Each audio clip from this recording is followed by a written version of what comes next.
Hello dear friends, myself Govind Lohia from Guru Nanak College of Pharmacy, Nagpur.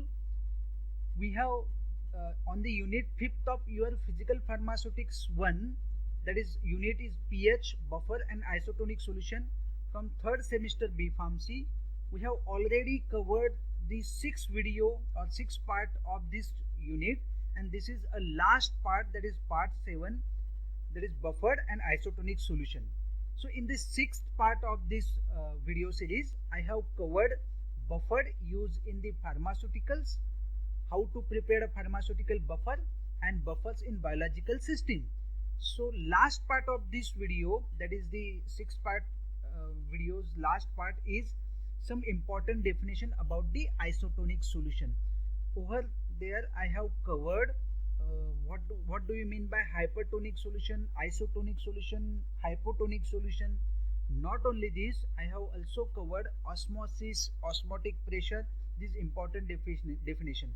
So before going to this part 7, you must see that definition part, so it will be easy for you to getting more knowledge or more advantages on this particular topic. Okay, so let's start with the topic.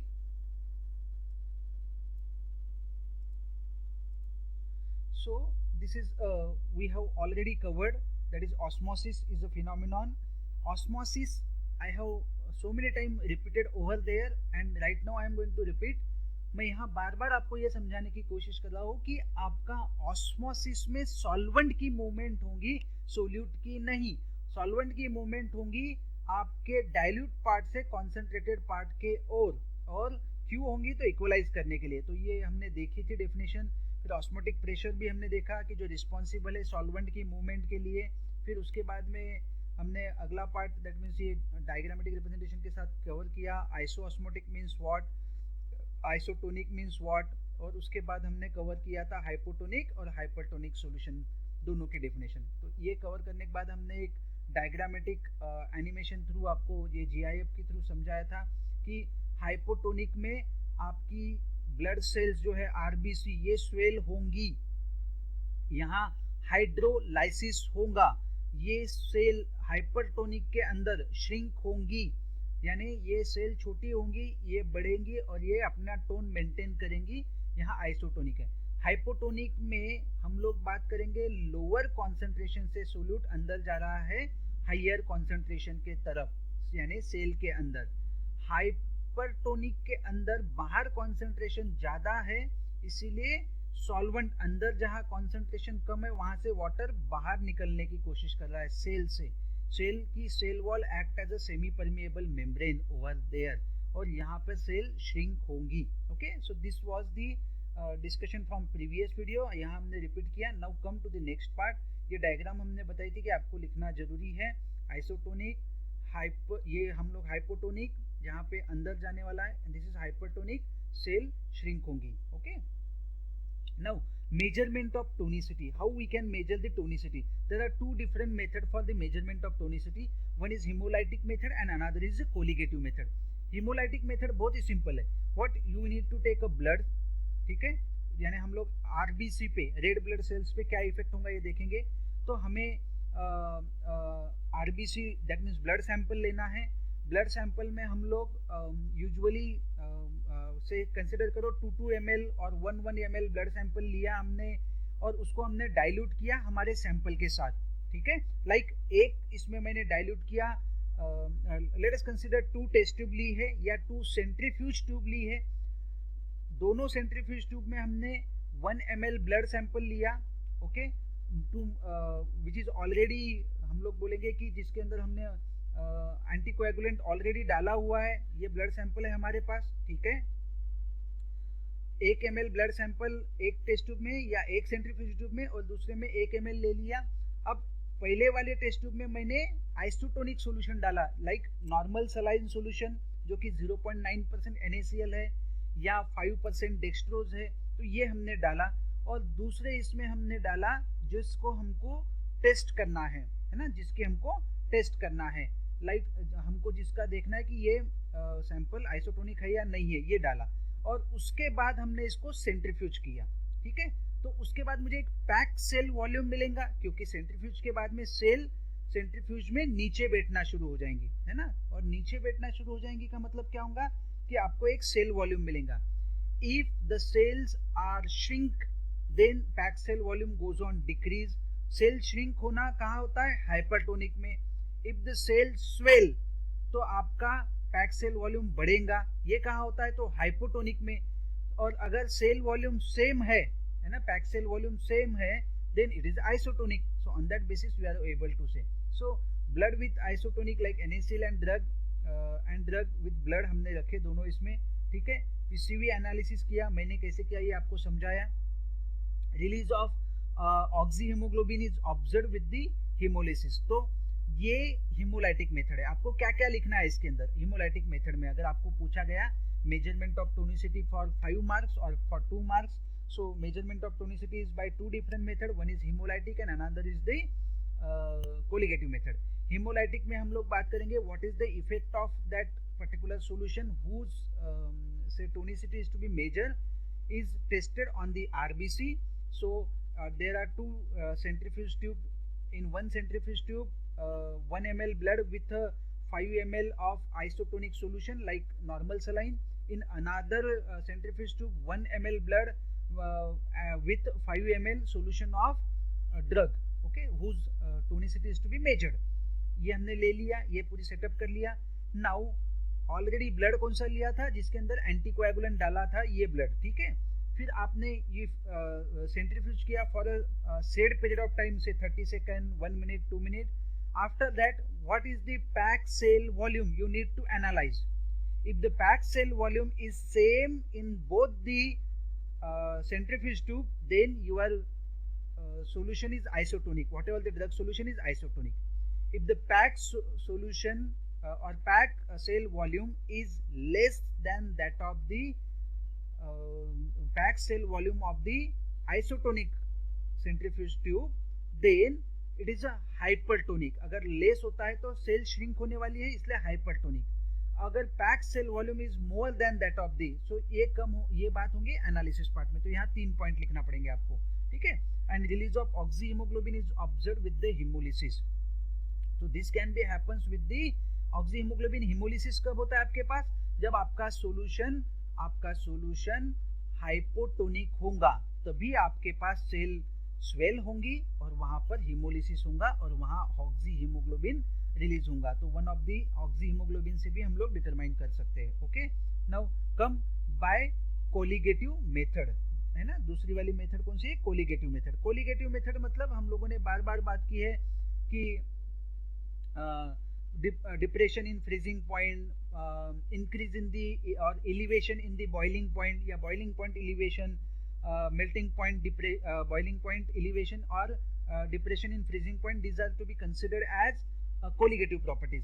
तो जिसकी tonicity same है like NaCl 0.9% and 5% dextrose, अगर हम लोग बात करें इनकी tonicity same है, they are isotonic with blood, तो दोनों का फ्रीजिंग पॉइंट डिप्रेशन सेम होगा, दोनों का वेपर प्रेशर लोअरिंग सेम होगा, और दोनों का अगर हम लोग बात करेंगे कि दोनों एक प्रोपोर्शन से बॉइलिंग पॉइंट को एलिवेट कर रहे हैं, ठीक है. So same tonicity, same colligative properties like lowering vapor pressure, depression in freezing point or elevation in the boiling point, having the same colligative properties. Now the freezing point of lacrimal fluid, plasma, serum and blood is -0.52. this is most important. ये हम लोग बात करेंगे. Water का freezing point कितना है, pure water 0.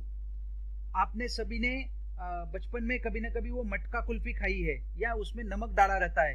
Why they add say salt? Because there is a decrease in the freezing point. तो ज्यादा समय तक के वो ठंडा रहता है. ये एक बेसिक साइंस है वहाँ का, ठीक है. तो हम लोग यहाँ पर यही बात करेंगे, freezing point of lacrimal fluid, plasma, serum and blood. If I am talking about water, it is 0 degree.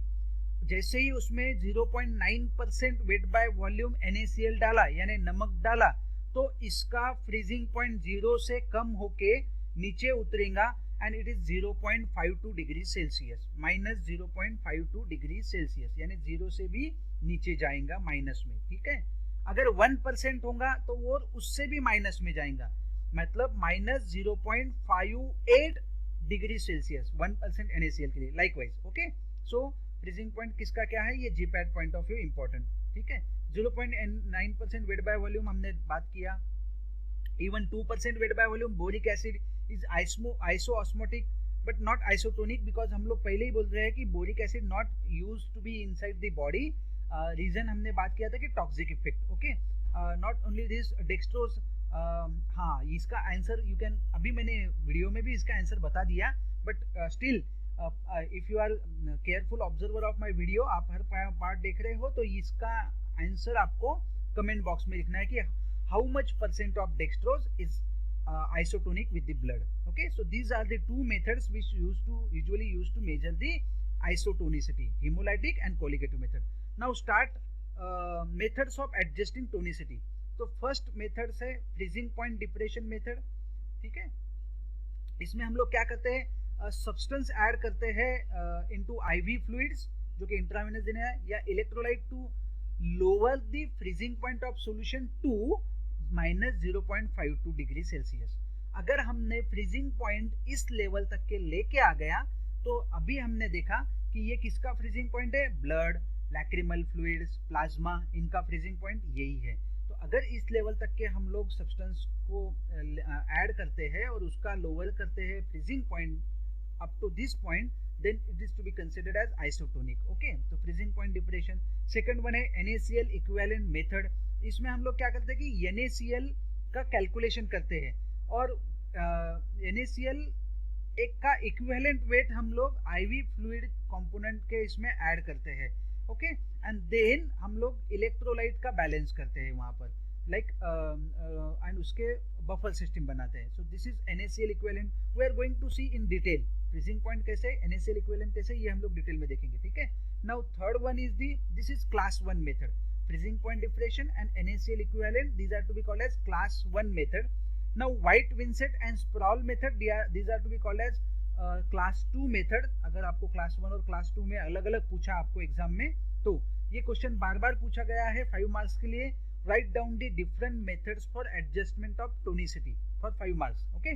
so class 1 method freezing point depression and NaCl equivalent method, class 2 method white Vincent method and Sproul method, okay। so white Vincent method में हम लोग क्या करते हैं, we are usually add a water to drug to make it isotonic, है ना। हम लोग उसको ड्रग को वाटर डाल के हम लोग उसमें उसको इतना प्रपोर्शन उसका एडजस्ट करते हैं कि that proportion is isotonic with the blood। and white Vincent it is sorry Sproul method, it is nothing but the modified method of the white Vincent। तो इसके बाद में जो भी आपने एडिशन किया है, so remaining volume whatever required you need to adjust with the isotonic buffered solution। तो इसी मेथड में आपने जो अभी आइसोटोनिक बनाया था उसी को आपने आगे with the buffer solution आपने वॉल्यूम एडजस्ट किया। now come to the step by step। First method freezing point depression method, ठीक है। हमें मालूम है लैक्रिमल फ्लूइड्स का या प्लाज्मा का, इनका सबका फ्रीजिंग पॉइंट टेम्परेचर कितना है, अभी देखा -0.52 डिग्री सेल्सियस। अगर हम लोग सब्सटेंस को डिसॉल्व करते हैं या डिसॉल्व सब्सटेंस इन प्लाज्मा और टीयर, अगर वहां solution freezing point below 0.52 degree Celsius चले जाता है, देन हम लोग उसको बात करेंगे कि वो हमारे पास हाइपरटोनिक में जाएगा या हाइपोटोनिक में जाएगा।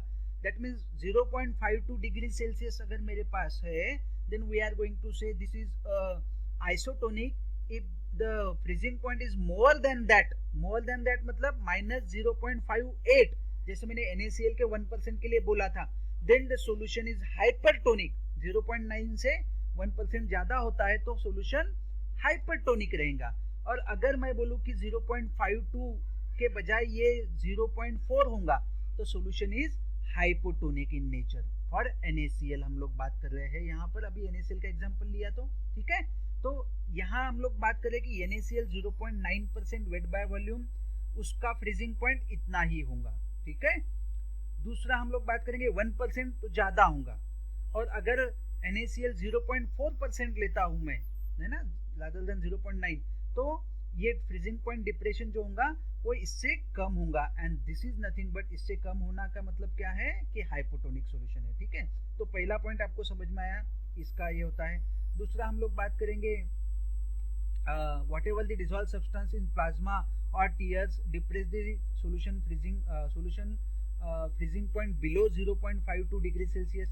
अब any solution that freeze at temperature minus 0.52 degree Celsius है ना, तो हम लोग बोलेंगे it is isotonic with the blood and tear। तो ये ब्लड और टीयर के, तो ये डिग्री सेल्सियस में इतना अगर मेरे पास टेम्परेचर होगा -0 तो वो आइसोटोनिक होगा।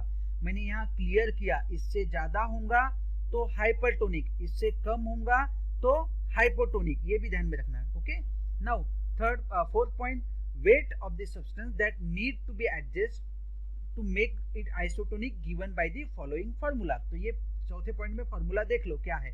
फार्मूला बहुत सिंपल है, W जो कि वेट आपको लगने वाला है जिसको आपको एडजस्ट करना है is equal to 0.52 minus A divided by B। A is nothing but freezing point depression of 1% solution of unadjusted substance. जैसे कि फॉर एग्जांपल मैंने बात की है कि मुझे एक इफेड्रिन हाइड्रोक्लोराइड का इंजेक्शन देना है। इफेड्रिन हाइड्रोक्लोराइड का 1% सॉल्यूशन का जो भी फ्रीजिंग पॉइंट होगा डिप्रेशन, वो हम लोग यहाँ लिखेंगे A, है ना। What ever the freezing point depression of 1% solution of, क्योंकि सॉल्यूशन यूजुअली एक्वियस फॉर्म में रहेगा, तो जैसे ही मैंने इफेड्रिन डाला उसके अंदर तो सॉल्यूशन का फ्रीजिंग पॉइंट डिप्रेस होगा। तो वाटर का 0, इफेड्रिन हाइड्रोक्लोराइड का कंसिडर करो कि the freezing point depression is about से 0.5, तो वो यहाँ पे रहेगा A का, वो 1% का। B is nothing but freezing point depression of 1% solution of adjusting substance. तो adjusting substance we are usually using NaCl। तो 1% NaCl का फ्रीजिंग पॉइंट डिप्रेशन हमने बार बार बताया है, यहाँ पर 0.52 था, मैंने यहीं पे इलेबोरेट किया था कि 0.58 है, तो ये 0.58 है। जीपैट वालों के लिए एक ना एक क्वेश्चन अल्टरनेट ईयर में यहाँ पूछा गया है कि फ्रीजिंग पॉइंट डिप्रेशन के बारे में। ठीक है, तो ये फॉर्मूला ही वहां पे लगता है, W is equal to 0.52।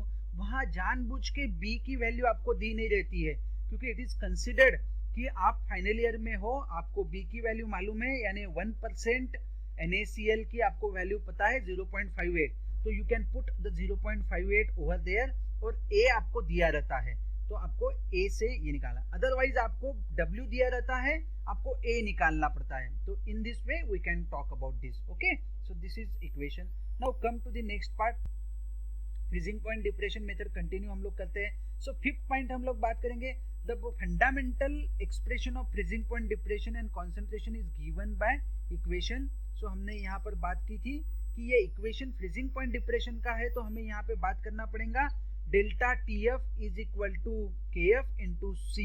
okay, so delta TF means what है ना, तो ये change in freezing point temperature जो है, ठीक है।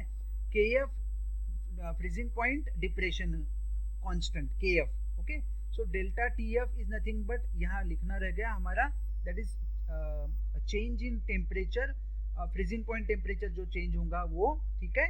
तो what we are talking, that is delta TF is nothing but freezing point depression जो होने वाला है यहाँ पर freezing point depression। KF is nothing but freezing point depression constant and C is nothing but the concentration of solute। ठीक है, तो यहाँ हमने बात किया। इसी के आगे अगर इस इक्वेशन को मैं आगे बढ़ाता हूँ तो मैंने यहाँ आगे इक्वेशन देखा है, ठीक है। Let's see with the next part, that is the above equation is for non-electrolytes. While considering the electrolytes into account, we must consider the Van 't Hoff factor, that is I, which is nothing but the ratio of colligative effect produced by the given concentration of electrolyte to the colligative effect observed by the same concentration of non-electrolyte। तो ये जो अभी ऊपर equation लिखा है ये pure and pure for non electrolyte है। जब हम लोग बात करते हैं फार्मास्यूटिकल ड्रग्स के बारे में, तो हमने बार बार बताया कि either they are weak acid और वीक बेस, और वीक एसिड और वीक बेस है तो that means they are somehow they are going to dissociate, dissociation में जाएंगे, इसका मतलब आयनाइजेशन में जाएंगे, and once they are going into the ionisation they comes into the category of electrolytes. ठीक है, तो ये जो इक्वेशन अभी है ये कंप्लीटली फॉर नॉन इलेक्ट्रोलाइट्स है। मगर अगर मेरे पास कोई इलेक्ट्रोलाइट अगर लेते हैं हम लोग, जो कि होता है यूजुअली, तो we need to consider van't Hoff factor. Van't Hoff factor बहुत ही सिंपल चीज है, आई से डिनोट होने वाला है। हम लोग क्या बात करेंगे, it is the ratio of colligative effect, किसका, तो produce by the electrolytes to the same concentration of the non electrolyte. ठीक है, यानी 1% effect by the electrolyte and 1% effect by the non-electrolyte in colligative properties। तो ये हम लोग बोलेंगे वेंट ऑफ फैक्टर। ठीक है, नाउ द इक्वेशन हम लोग बात करेंगे, यही इक्वेशन क्या मॉडिफाई हो जाएगा, वी नीड टू ऐड आई। इसी इक्वेशन में हमने क्या किया, आई ऐड किया। ठीक है, आई ऐड किया तो इस इक्वेशन को हम लोग लिखेंगे delta T F is equal to I K F into C. Further this equation is modified for aqueous solution like L-iso। L-iso is nothing but, यहाँ हम लोग बात करेंगे, L-iso is nothing but same concentration, that is I into KF। Okay, तो यहाँ हमने L-iso के इसमें इसको लिखा है। तो ये दोनों इक्वेशन आपको लिखना जरूरी है। ठीक है, तो अभी तक हम लोग, मैं आपको क्लियर कर दूं, हमने क्लास 1 मेथड के बारे में डिस्कस कर रहे हैं। क्लास 1 मेथड में वी टॉक अबाउट, मैंने आपको समझाया कि यहाँ पर दो ही मेथड्स हमारे पास है। क्लास 1 में फ्रीजिंग पॉइंट NaCl इक्विवेलेंट, और क्लास 2 में व्हाइट विंसेंट और स्प्रॉल। फिर फ्रीजिंग पॉइंट में हमने पहले यहाँ 0.52 के बारे में डिस्कस किया, फिर हम लोग आगे बढ़े और हमने बात किया कि अगर हमारे प्लाज्मा में और टीयर्स के अंदर अगर कोई सॉल्यूशन ऐड होता है सब्सटेंस, तो उसका फ्रीजिंग पॉइंट इससे भी कम होगा, एंड हाइपोटोनिक कब होगा, हाइपरटोनिक कब होगा, ये भी डिस्कस किया। फिर हम लोग, यानी 3 पॉइंट यहाँ हो गए। फिर एनी सॉल्यूशन दैट फ्रीजेस वो आइसोटोनिक रहेगा, and that given by the equation W is equal to weight of the, अगर हमें चाहिए कंपाउंड का, तो it is given by this equation. यहाँ B की वैल्यू भी मैंने बताई कि 1% के लिए कितनी होगी NaCl के साथ। ओके, नाउ हम उसके बाद में in terms of delta TF का इक्वेशन निकाला। डेल्टा TF का हमने क्लियर किया था, delta TF is equal to KF into C। Delta TF is nothing but the depression in the freezing point, और freezing point depression KF is nothing but the freezing point depression constant, and C is the concentration. But this is purely and purely for what we say, for non-electrolyte. For electrolyte we need to consider Van't Hoff factor. Van't Hoff factor I यानी क्या है ये भी मैंने आपको बताया। It is the ratio of electrolyte to non-electrolyte change in the colligative properties। ठीक है, ये समझने के लिए। फिर हमने IKF को रिप्लेस किया L-iso के साथ। अब यहाँ आपको क्वेश्चन रहता है, L-iso दिया रहता है और चेंज इन फ्रीजिंग पॉइंट दिया रहता है, सॉरी आपको फ्रीजिंग पॉइंट डिप्रेशन की वैल्यू दी रहती है। You need to find the concentration, ऐसा भी होता है। ठीक है, सो दिस वे हम लोग यहाँ तक पहुंचे। नाउ द नेक्स्ट मेथड है आपके पास सोडियम क्लोराइड इक्विवेलेंट मेथड। ये भी बहुत सिंपल सी मेथड है, लेट्स सी क्या बता रहे हैं। ठीक है, तो sodium chloride equivalent of A that is sodium chloride equivalent that is denoted by E of a drug is amount in gram of NaCl that is equivalent to 1 gram of a drug। यहाँ हम लोग ये definition बता रहे हैं कि sodium chloride equivalent is denoted by E। किसी भी ड्रग के लिए सोडियम क्लोराइड इक्विवेलेंट ये अमाउंट होता है कि जो NaCl का ग्राम में अमाउंट है, जो कि इक्विवेलेंट है 1 ग्राम ड्रग के साथ। ठीक है, तो इसको हम लोग बोलेंगे सोडियम क्लोराइड इक्विवेलेंट मेथड।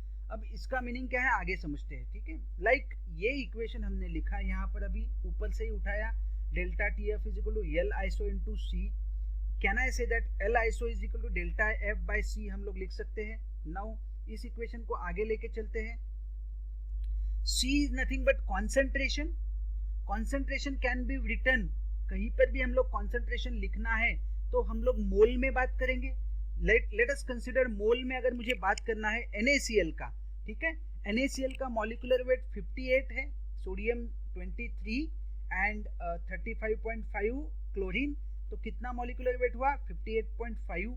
तो यहाँ डालो कि इससे कंसिडर किया मैंने 58.5 NaCl लिया, वेट लिया जो क्वेश्चन में दिया है। मॉलिक्यूलर वेट ऑफ NaCl कितना है, तो 58.5 है, ठीक है। कितने इसमें लिया, तो 1000 ml में लिया, ठीक है, 1000 ml में, तो 1000 ml यहाँ लिया और 1000 ml यहाँ वॉल्यूम में लिया। तो what will be the concentration, concentration is 58.5 divided by 58.5, 1000 divided by 1000, that means answer is 1।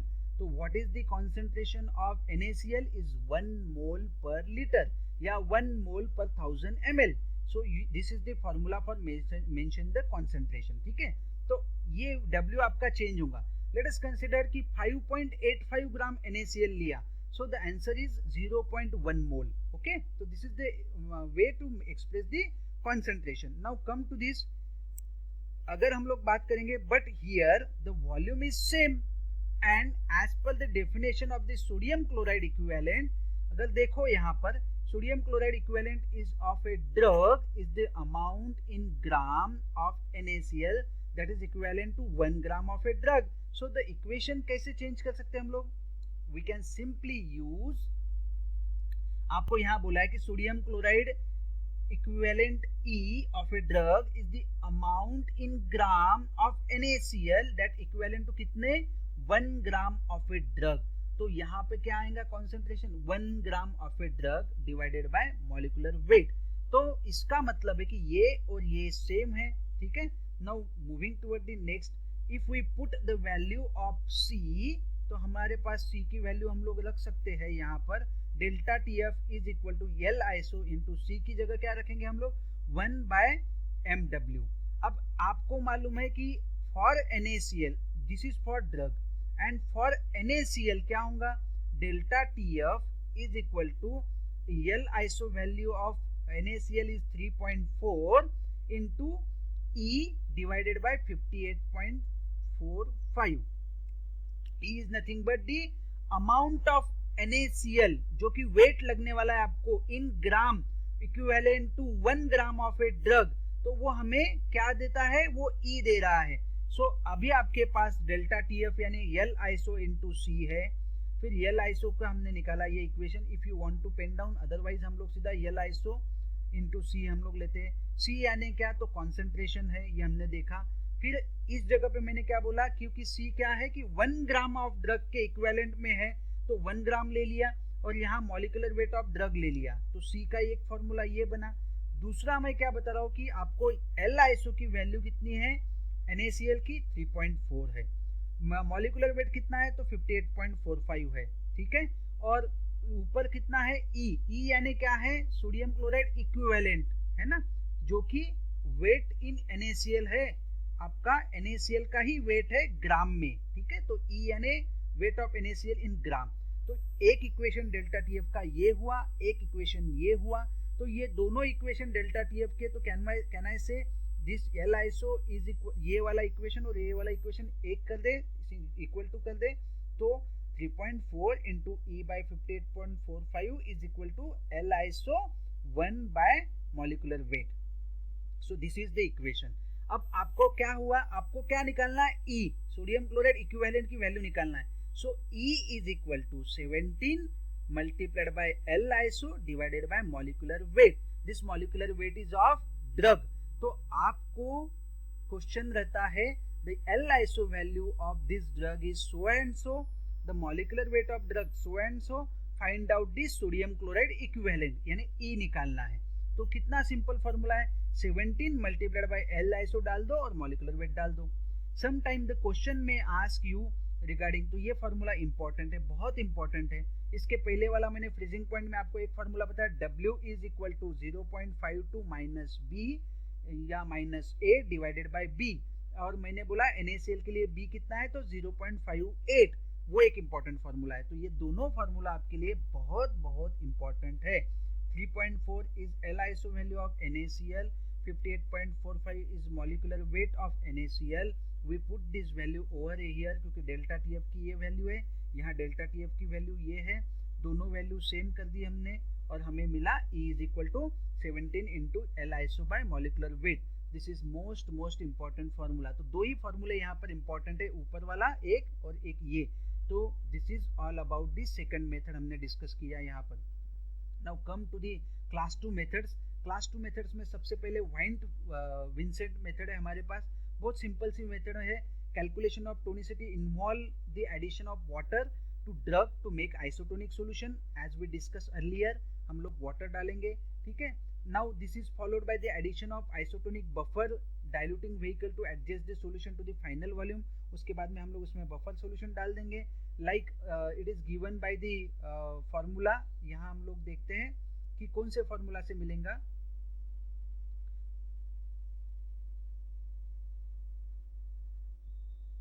Allow me a minute, there is some.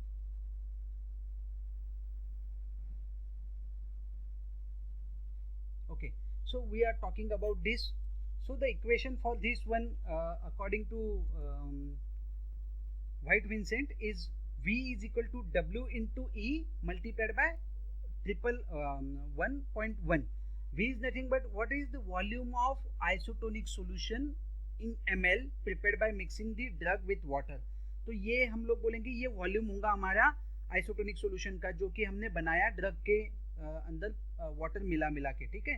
W is nothing but wait of the drug, कितना wait लगेगा उसका. E is nothing but sodium chloride equivalent में जो भी amount रहेगा वो. And triple 1.1 denotes the volume in ml which is isotonic when 1 gram of NaCl dissolve in H2O. तो अगर आप यहाँ पर सोचो तो मैंने पहले ही किया था कि 0.9% वेट बाय वॉल्यूम आपका NaCl है आइसोटोनिक. मतलब क्या, मतलब 0.9 ग्राम आप 100 ml में डालो तो वो आइसोटोनिक रहेगा ब्लड के साथ. अगर 0.9 ग्राम के ऊपर NaCl यूज करोगे, लेट अस कंसीडर मैंने 1 ग्राम यूज किया, तो ये हाइपरटोनिक हो जाएगा. तो इसमें मुझे वाटर ऐड करना पड़ेगा. तो कितना ऊपर ऐड करना पड़ता है, तो 11.1 ml हम वाटर ऐड कर देते हैं. तो that is isotonic with blood. That means अगर हम लोग 1 ग्राम NaCl डालते हैं तो उसके लिए मुझे 1.1 ml वाटर लेना पड़ेगा so that it can be isotonic with blood. Clear? So this is the equation where V is the volume of isotonic solution in ml prepared by mixing, W is the weight of the drug, E is the sodium chloride equivalent. अगर मेरे पास एक से ज्यादा drug का combination हो, ऐसा होता है फार्मास्यूटिकल प्रिपरेशन में, you are using more than 1 drug, then we have to go with the this particular formula. हम लोग जाएंगे V is equal to W1 E1. E1 is the sodium chloride equivalent with reference to W1 drug. E2 is the sodium chloride equivalent with reference to this drug, 2 drug, second number drug, and En is this say sodium chloride equivalent with reference to that nth drug. Okay, multiplied by 1.1. So this is exactly with the White Vincent method. इसका question तो अभी तक मैंने देखा नहीं कहीं पर भी जीपैट में या और कहीं, but it can be it definitely ask in a university exam for 5 marks. What are the different methods for adjustment of the tonicity. Okay, तो पहली वाली आपने देखा जिसमें हमने बात किया फ्रीजिंग पॉइंट डिप्रेशन, दूसरी हमने sodium chloride equivalent, both are class 1. Class 2 में White Vincent, and right now अब हम लोग देख रहे हैं वो स्प्रॉल मेथड है. व्हाइट विंसेंट मेथड के बाद में हम लोग जो तीसरी देखने वाले हैं, sorry, there is a Sproul method. This is the modification of White Vincent method. क्या modify किया इन्होंने, सिर्फ इतना ही हमें देखना है कि अभी हमने बात किया यहाँ पर Sproul method में कि हम लोग वाटर डालेंगे और उसको आइसोटोनिक बफर सॉल्यूशन के साथ करेंगे. This is the simplification of the White Vincent method, क्योंकि यहाँ W आया है और E है और 1.1 है. सो ये W उन्होंने कांस्टेंट कर दिया, वेट है ना. तो अब in this method W that is weight of a drug is fix to a constant value of 0.3, और उस बेसिस पे फिर इक्वेशन मॉडिफाई करके बताया.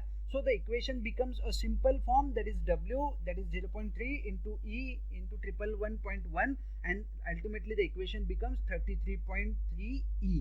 तो आप देखोगे equation. So this is exactly 4 different methods for adjustment of the tonicity. मैंने आपको बताया श्योर इसमें जीपैट में आपको क्वेश्चन रहेगा फ्रीजिंग पॉइंट डिप्रेशन वाला, या अगर मैं बात करूँ थोड़ा सा और तो सोडियम क्लोराइड इक्विवेलेंट का.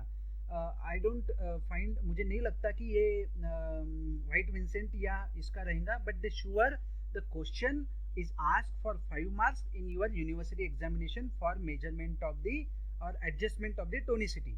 Okay, if the question is for how measure or say give the details procedure involved in the adjustment of tonicity, then you have to go with the class 1 and class 2. और कभी कभी होता है कि how you are going to measure the tonicity and give the detail methods for adjustment of tonicity, तो आपको फिर इसमें और ऐड करना पड़ेगा वो पहले वाला part, hemolytic and colligative methods. Okay, तो होपफुली आपको ये पार्ट समझ में आया होगा. नेक्स्ट हम लोग शुरू करेंगे बेटा आपका नेक्स्ट चैप्टर जो है सेकंड यूनिट जो है आपके सिलेबस का. ठीक है, so till then thank you and मिलते हैं अगले वीडियो में विद द न्यू चैप्टर.